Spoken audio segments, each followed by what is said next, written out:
มาเข้าครัวนำกันเด้อพ่อแม่พี่น้องมื้อนี้ก็เส้นเก่ามื้อนี้ก็ได้ก็มื้อนี้ก็ตื่นแต่เช้าเพราะว่าเมื่อคืนนี้ก็นอนแต่หัวค่ำพี่น้องเอ้ยเมื่อคืนนี้ฝนตกลิ้นมื้อนี้ก็ฝนตกลิ้นตื่นมามื้อนี้บรรยากาศค่อนข้างจะดีบ่ร้อนหลายค่อยก็เลยแบบว่า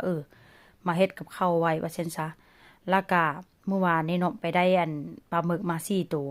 ที่จริงมันก็มีหลายหั่นล่ะแต่ว่าก็บ่อยากเฮ็ดหลายว่าซั่นซะเนาะเลยซื้อมาแค่4ตัวอันถามเขาเจ้าใดถ้าหากว่าซื้อมาแล้วสามารถเอาใส่ตู้แช่แข็งได้บ่เขาเจ้าบอกว่าบ่ได้เพราะว่าปลาหมึกนี่เขาเจ้าแช่แข็งมาอยู่แล้วค่อยก็เลยแบบว่าซื้อมาแค่4ตัวว่าซั่นซะเนาะก็ซื้อมาก็สิมาเฮ็ดให้แต่ลูกแต่ผัวกินว่าซั่นซะเพราะว่ามื้อนี้ก็จะมาเฮ็ดมิกกันเด้อพี่น้องจะมามานว่าจะมาเอามาผสมผสานว่าซั่นซะเนาะเฮ็ดแบบออกสไตล์สเปนแด้สไตล์ลาวๆบ้านเฮาแด้ว่าซั่นซะ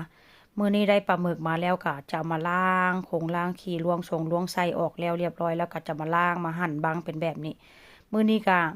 จะเฮ็ดใส่ซอสมะเขือเทศแล้วก็จะผัดใส่หัวหอมแล้วก็จะปรุงรสชาติแบบว่าออกสไตล์ไทยๆบ้านเฮาหรือว่าลาวๆบ้านเฮาว่าซั่นซะ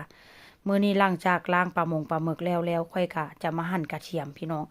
กระเทียมนี่ก็จะใส่หลายเติบอยู่ได้มื้อนี้ก็ทางที่ว่าปลาหมึกมันก็มีแค่4ตัว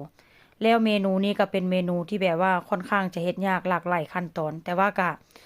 ก็มักเฮ็ดว่าซั่นซะเนาะถ้าคนเฮานี่ถ้าบ่มักเฮ็ดนี่ก็คือสิบ่ลงมือเฮ็ดดอกเพราะว่าหยังมันค่อนข้างหลากหลายขั้นตอนซื้อมาแล้วก็ยังมาลงมาล้างแล้วก็ต้องมาหั่นแล้วก็ต้องมาหั่นนั่นหั่นนี่หั่นหัวหอมหั่นกระเทียมว่าซั่นซะ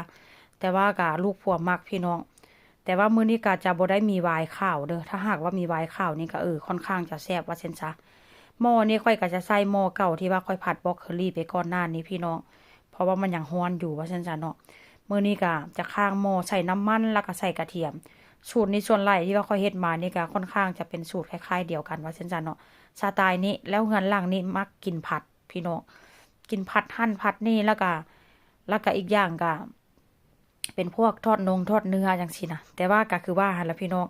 เฮาก็ต้องรู้สึกว่ามีวินัยในการกินได้แต่ถ้ากินพวกผัดพวกทอดเป็นของอันมันของทอดหลายๆดูๆนี่ถ้าหากว่าเฮาบ่รู้จักกิน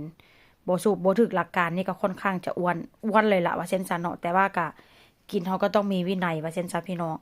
หลังจากผัดกระเทียมหัวหอมสุกแล้วค่อยก็จะปรุงรสชาติด้วยเกลือแล้วก็พริกไทยหลังจากนั้นค่อยก็จะใส่น้ำส้มเด้อพี่น้องธรรมดาตอนแรกๆนี่ค่อยก็ใส่อันไวน์ลงไปแต่ว่าไวน์บ่มีว่าซั่นซะค่อยก็เลยแบบว่าบ่เป็นหยังดอกใส่น้ำส้มแล้วก็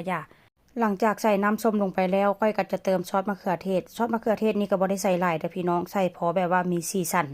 แต่ถ้าหากว่าผู้ใดมักหลายก็สามารถเติมใส่หลายตามใจใดว่าซั่นซะแล้วก็จะใส่น้ำลงไปแบบนี้หลังจาก